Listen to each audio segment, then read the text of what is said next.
Your words are casting spells, whether you know it or not. My dear friends, people imagine that magic belongs to fairy tales, dusty books, or suspicious relatives who own too many crystals.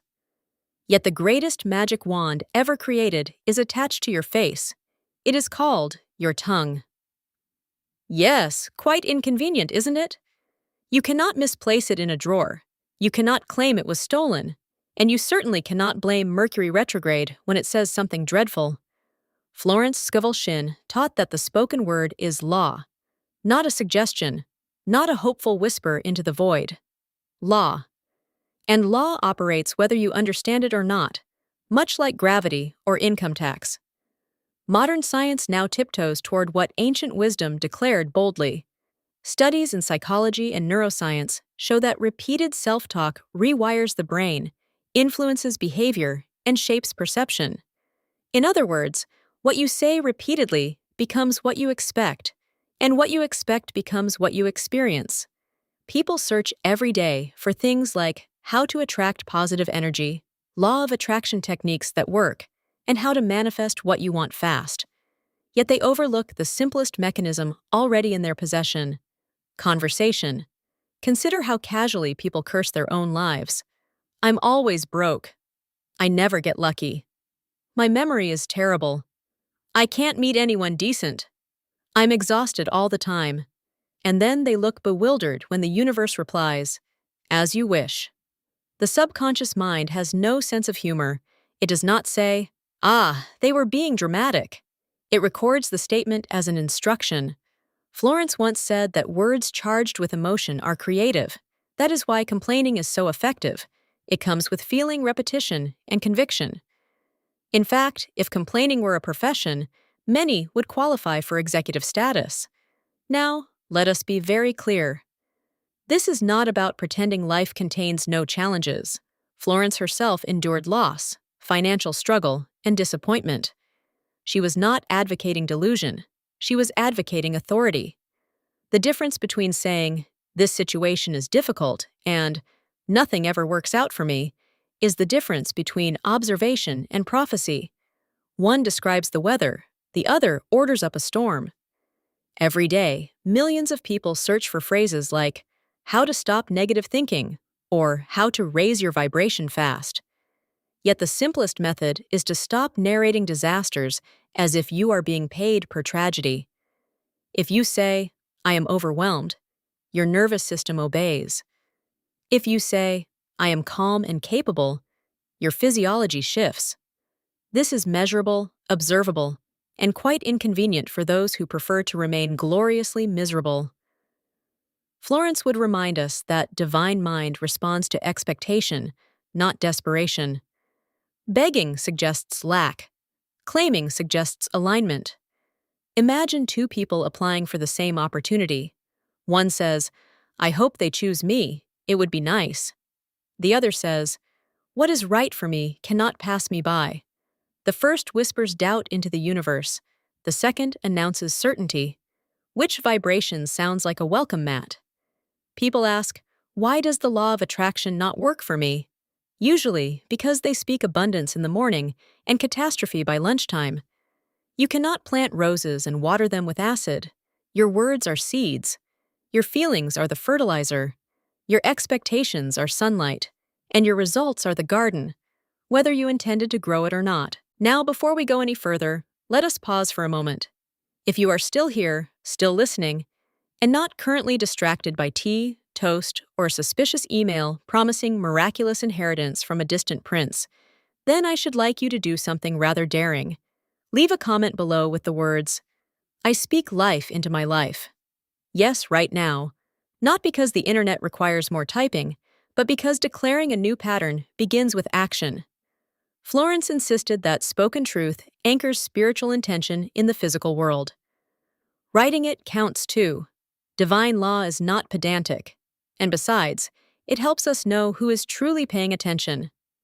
Now then, let us continue. Most people assume spells require candles, robes, or at least a dramatic accent. Yet the most potent spells are disguised as ordinary phrases. Consider the everyday curse, "I can't afford that." Repeated often enough, it becomes less a statement and more a boundary line drawn around your life. Florence suggested replacing such phrases with ones that keep the possibility open. Instead of, I can't afford it, one might say, that is not in my budget right now, but the supply will come. Notice how one shuts the door while the other leaves the hallway light on. People frequently search for how to manifest money quickly or daily manifestation routine for abundance. Yet many unknowingly sabotage financial flow with constant declarations of lack. Money is not offended by honesty, but it does respond to expectation. If you treat wealth like an intruder, it will respect your wishes and stay away. Another silent spell is the phrase, I'm so stressed. Say it often enough, and your body obliges with tension, shallow breathing, and fatigue. You become proof of your own prophecy. Florence encouraged statements aligned with divine order, such as, I am divinely guided and supported. Not because she enjoyed elegant sentences, but because she understood that identity statements shape experience. Who you believe you are determines what you allow. Modern research on identity-based habits confirms this. People do not act according to goals, they act according to identity. If you see yourself as unlucky, overwhelmed, or unworthy, your behavior unconsciously protects that identity. Thus, your words are not merely describing your life, they are defending it. Sarcasm is another fashionable spell. People say dreadful things about themselves and then laugh as if humor neutralizes impact. I'll probably mess it up. I'm useless at this. I'm such a disaster. The subconscious mind does not chuckle politely, it writes it down. Florence would likely observe, with gentle amusement, that humans possess the unique ability to hypnotize themselves into mediocrity without professional assistance. But here is the encouraging truth. Just as negative words accumulate power through repetition, so do positive ones. A single declaration may feel theatrical. 100 declarations become belief. 1,000 become identity.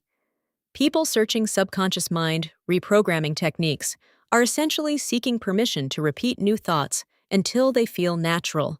That is all reprogramming truly is. Persistent replacement. Imagine waking each morning and saying, something wonderful is unfolding today. At first, it feels optimistic.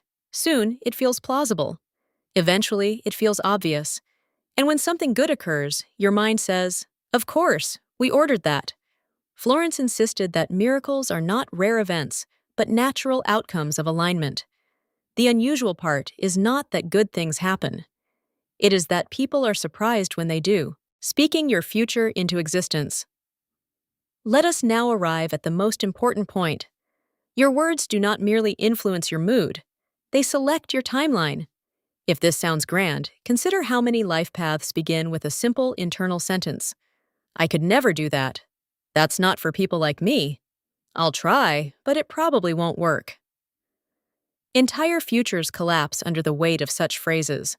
Florence taught that divine mind holds a perfect plan for each individual, what she called divine design.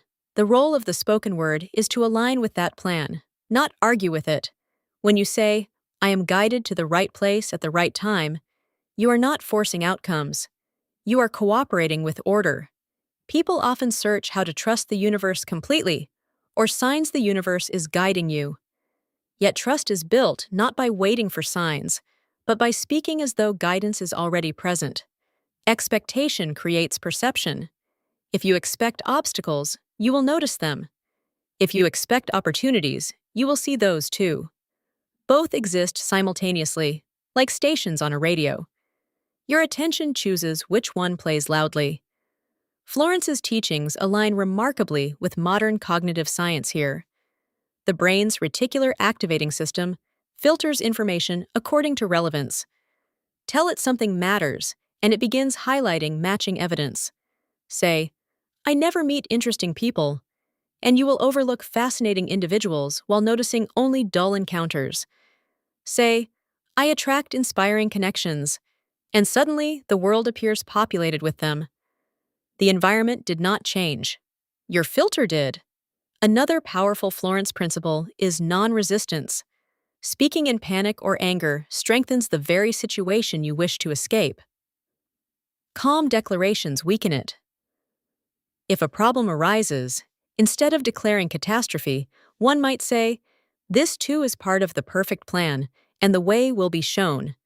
Such words do not deny difficulty, they deny defeat. And here is where Florence's humor often appeared. She observed that people will passionately affirm disaster, but feel embarrassed affirming success, as if the universe might accuse them of arrogance. My dear friends, the universe is not fragile, it is creative. You are not being graded on modesty, you are being invited to participate. Consider adopting a simple daily declaration. I am aligned with divine supply, divine health, and divine opportunities. Speak it aloud, hear it, feel it, repeat it until it sounds like your name. Over time, your decisions change, your posture changes, your expectations change, and then, inevitably, your results change. Not because magic descended from the ceiling, but because you stopped casting spells against yourself. Remember, silence does not cancel a negative belief. Replacement does. If you have spent years saying, "Nothing works out for me," you need not analyze the past endlessly. Simply begin saying, "Everything is working out for me in surprising ways." The new script gradually overwrites the old one. Florence insisted that faith is not blind optimism, but a confident expectation grounded in spiritual law. And law, by definition, produces consistent results. So choose your words as carefully as a gardener chooses seeds. Some grow weeds, some grow roses. Both obey the same soil. And perhaps the most comforting thought of all is this: you do not need perfect belief to begin. You need willingness. Speak life before you fully feel it. Speak possibility before you see evidence. Speak peace before circumstances agree. Eventually, the outer world catches up with the inner announcement. Because your words were never mere sounds, they were instructions.